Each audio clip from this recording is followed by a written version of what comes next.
Okay, doing this. Try not to. All right, check it out. Can you, thank you. You all should know. I don't think the people want to see that. All right. Yes. Passing gas, girl. What are we doing?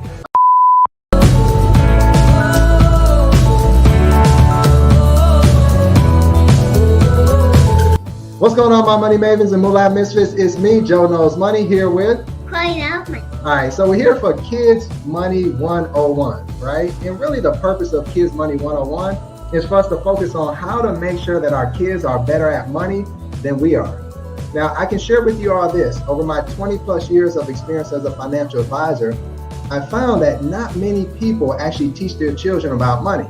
And for those who do, they tend to focus on what people should do, what their kids should do with the money, right? So they'll tell them, spend your money on this, don't spend your money on that, but they don't actually spend any time or very much time at all on the powers that be that are trying to separate them from their money, right? So that's what we're focusing on today.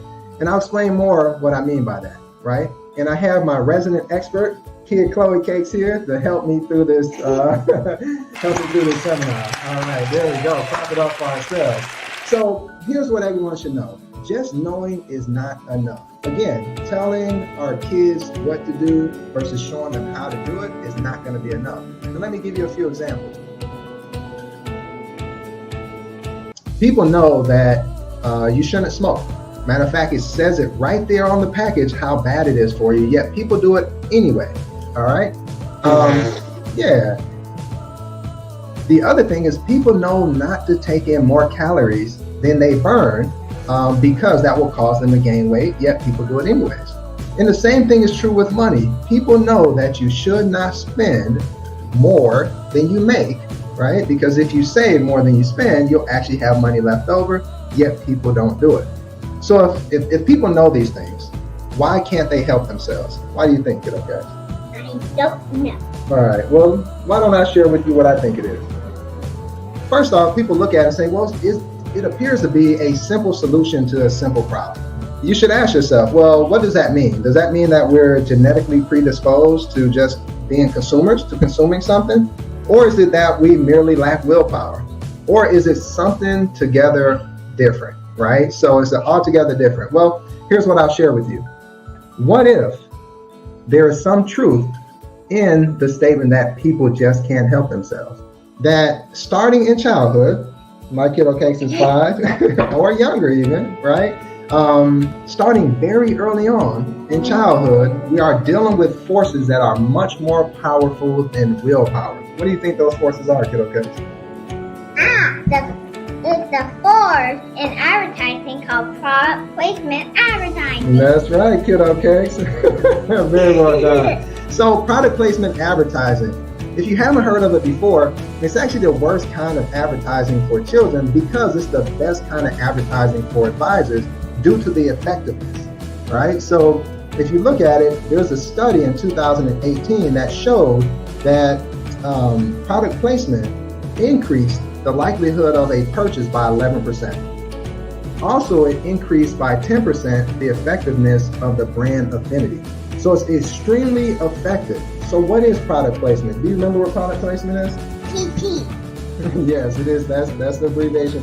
Product placement, a practice which manufacturers of goods or providers of a service gain exposure for their product by paying for them to be featured in film and television programs. That's true, right? So if you look at any TV program, wonderful job, if you look at any TV program or movie or pretty much anywhere these days, you're going to find product placement. If product placement is everywhere, the next time that your child is acting a monkey in the store because they can't have the toy that they seemingly have an instant connection to, it's not their imagination. The reason why is because the chances are, go ahead. Because chances are this is not the first time seeing it. That's right. Is that their minds are already primed through online ads, TV ads, social media ads, that's what we were just talking about, billboards in the sky, on planes, trains, and automobiles, and yes, TV and movie product placement. Practically everywhere that there's available space. And really, it's in anticipation of what, kiddo cakes? In anticipation of that very moment where your child comes face to face with the opportunity to buy their product or services. That's right. So let me explain further, right? So what I mean by that, thank you so much. And before I explain further, what should people do, kiddo cakes? Please like, subscribe, and share. That way, more and more people can hear the answer that I'm about to give. And that answer is this. This is largely made possible by the advertising environment. It's been said that the average American sees or hears 4,000 plus ads per day. Can you believe that, kiddo? Right? Think about that, see or hear. So Chloe and I just talked about some of the ways in which you see advertisement, but anything from Spotify to Pandora to your regular radio, you're also going to hear these advertisements also. Or let's say you have the TV playing and you're in a different room, so you're not paying much attention to it, but it's still playing, you're going to be exposed to those advertisements as an example. So, Chloe wanted to do the next one. So what's the next one? Everyone knows the consumer drives the economy. That's right. So if you don't know, 70% of the United States economy is driven by consumerism. Yeah, United States of America, USA, same thing. All right. So if that is the case, a lot of us are already hip to the fact that we're being sold something. So psychologically, when we're exposed to a persuasion attempt and we recognize it's a persuasion attempt, our defenses automatically go up. Have you ever been in one of these scenarios? Would you like to read it? Like when someone is trying to sell you something on the street or offer you free food samples at the mall. Exactly. Have you ever experienced either one of those? Here's the key though. We can say no thank you to an attempt to persuade us or sell us something when we see it coming. But the problem in what makes product placement so dangerous to not only our child's ability to manage money in the future, but their eating habits and a whole host of other things is the fact that unfortunately we don't see product placement coming if it's incorporated in programs that we're interested in. Here are some famous examples just to give you an idea. Now, to be fair, literally, if you turn on any program, whether it's on TV, whether it's watching a movie, whether you're using a streaming service like Netflix, it doesn't matter. You're going to see product placement everywhere throughout that program. All you have to do now is look. I'm just going to give you a few examples. Jurassic Park. You remember we were watching that clip earlier with Jurassic Park and the pterodactyls were flying everywhere and the people were running and there were people fighting the dinosaurs. You remember all of that? Yeah, right? And what did the camera do during that fighting sequence, kiddo guys? Do you remember? Well, they were showing, you remember they showed like Starbucks and they showed Margaritaville and they showed, you remember they were showing Pandora with the jewelry store? Remember they were showing all of these things. So while we were focused in on the action sequence, our brain was being bombarded with the subconscious of dozens and dozens of advertisements, right? So let me give you a few other examples. So Toy Story, they had, again, dozens of product placements, but I picked up the Etch-a-Sketch. Chloe and I actually did a contest. Do you want to talk about the contest now or later? Nah. All right. So Chloe is very competitive, right? I don't know who she gets that from. But in all sincerity, so what I said, well, let's watch this clip and let's see who can see the most references to Etch-a-Sketch, either see or hear.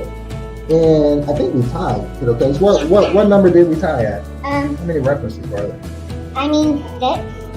I think it's double that. I think it's like 12 references. All right? Yeah. You remember we did the tally marks? Sometimes it's so obvious that it's hidden in plain sight.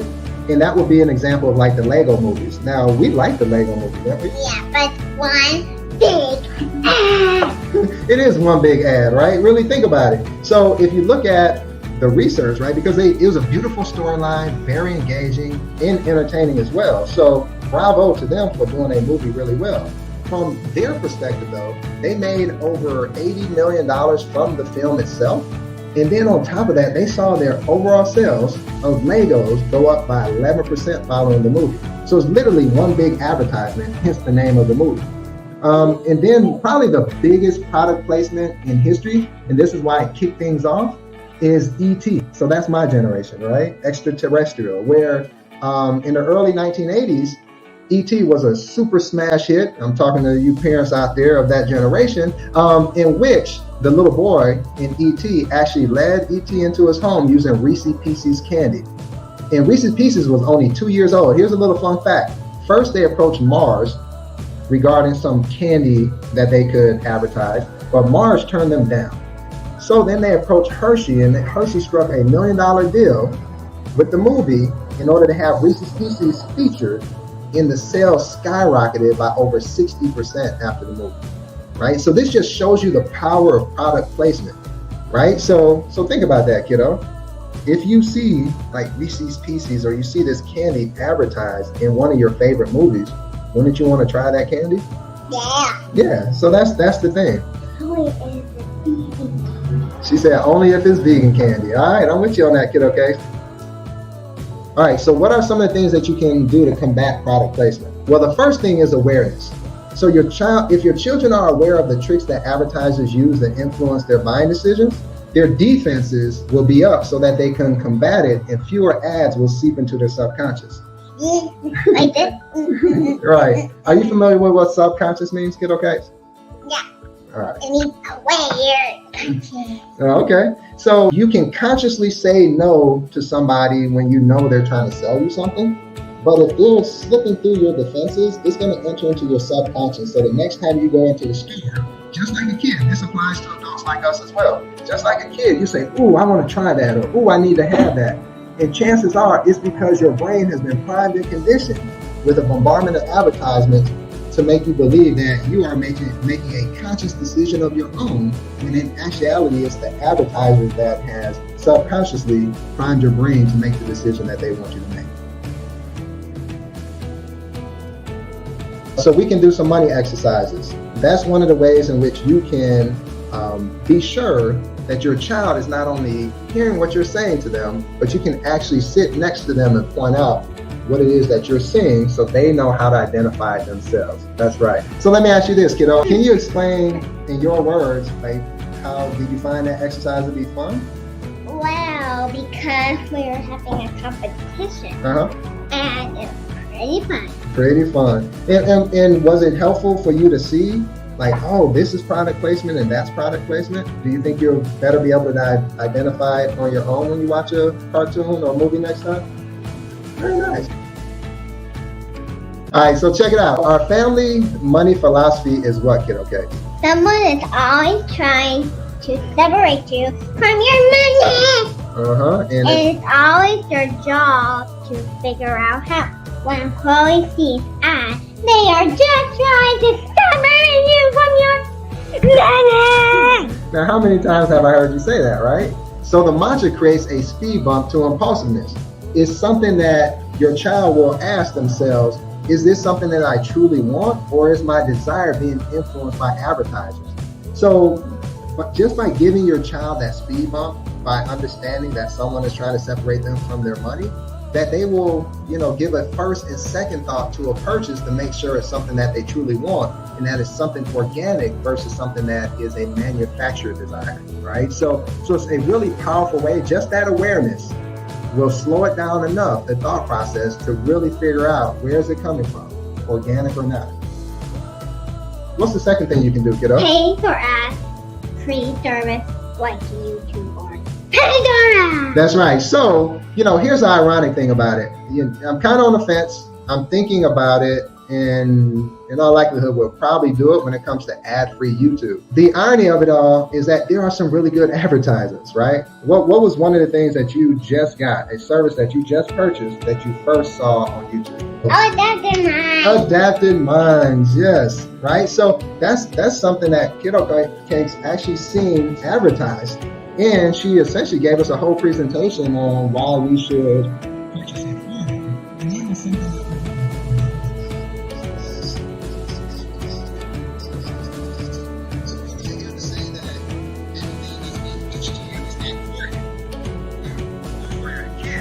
what I am suggesting is that you take the time out to really assess, is it something that you truly want or your child truly wants, or is it being influenced by advertisers and it's a manufactured desire? So there's a few more items I'll point out. You can mute and fast forward past ads. We do that all the time because, again, on YouTube, they will force you to watch the first 5 seconds. And a lot of other places will do that as well. So as soon as we see it, we're laser focused and we hit mute, wait for it to pass, and then fast forward. So what's the fourth one? Limit screen time and read a book. That's right. And why is that? Why do you think that's important, kiddo? Because too much screen time will get you watching. Yeah, so the more that you are watching something, the more of a access they have to you to pitch and advertise and bombard you with all of this consumer stuff that they believe you need to have in your life, right? Yet, if you're reading a book, chances are there'll be little to no product placement in there. It certainly won't rival the amount that you will face when you're online, okay? So here's the thing, kiddo case. We covered a lot today. Would you agree? Mm-hmm. All right. Did you find it to be helpful personally? Good. All right. So if you found this information to be helpful, please like, subscribe, and share so that the YouTube algorithm can share this information far and wide. And as always, until next time, Be good to yourself. be good to yourself. We appreciate you joining. Can't wait to do another one. And we'll see you soon. All right, baby case. Daddy loves you. Thank you so much. And the prize.